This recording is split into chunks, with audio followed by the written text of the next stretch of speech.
জীবন হলেও সীমান্ত রক্ষা করব, বিজিবিতে যোগ দিয়ে এমন শপথ করলেন ফেলানীর ছোট ভাই আরফান হোসেন। যে সীমান্তের কাঁটাতারে একদিন তার বড় বোনের মৃতদেহ ছিল, আজ সেই সীমান্ত রক্ষার শপথ নিয়ে এক অনন্য নজির সৃষ্টি করলেন তিনি। শৈশবের সেই শোক আর কষ্টই আজ তাকে দেশের অতন্দ্র প্রহরী হওয়ার অদম্য প্রেরণা জুগিয়েছে। চট্টগ্রামের সাতকানিয়ার বাইতুল ইজ্জতে border guard training centre and কলেজে বিজিবির ১০৪তম রিক্রুট ব্যাচের শপথ ও কুচকাওয়াজ অনুষ্ঠিত হয়। এদিকে শপথ অনুষ্ঠানের সবার কেন্দ্রবিন্দুতে ছিলেন আরফান হোসেন, কারণ তিনি সেই ফেলানীর ভাই যার মৃত্যু পুরো বিশ্বকে নাড়িয়ে দিয়েছিল। শৈশবে চোখের সামনে বোনের মৃত্যু দেখে বড় হওয়া আরফান আজ বিজিবির সৈনিক। বোনের প্রতি ভালোবাসা আর সেই নিষ্ঠুর অবিচারের স্মৃতি আজ তাকে দেশের সীমান্ত পাহারা দেওয়ার সবচেয়ে বড় শক্তি জুগিয়েছে।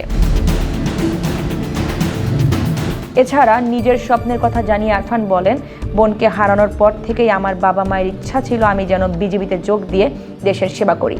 তাদের সেই স্বপ্ন পূরণ করতেই আমি নিজেকে তৈরি করেছি। এর আগে নাখারগঞ্জ হাই স্কুল থেকে ২০২২ সালে এসএসসি এবং ২০২৪ সালে এইচএসসি পাশের পর তিনি বিজিবিতে যোগ দেন। ৪ মাসের কঠোর প্রশিক্ষণ শেষ করে আরফান আজ একজন গর্বিত সীমান্তরক্ষী।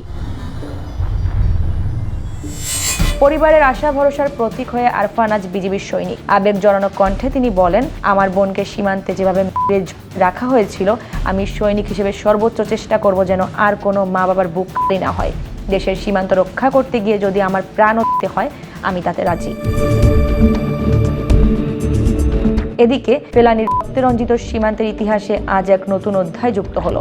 যে কাঁটাতারে একদিন শোকের চিহ্ন ছিল, আজ সেখানে অতন্দ্র প্রহরী হয়ে দাঁড়িয়েছেন ফেলানীর ভাই আরফান। দায়িত্ব, সততা আর হারানো বোনকে দেয়া প্রতিজ্ঞা রক্ষায় তিনি আজ প্রস্তুত। দেশের সীমান্ত রক্ষা করা এবং মানুষের জীবন বাঁচানোই এখন আরফানের জীবনের সবচেয়ে বড় শপথ।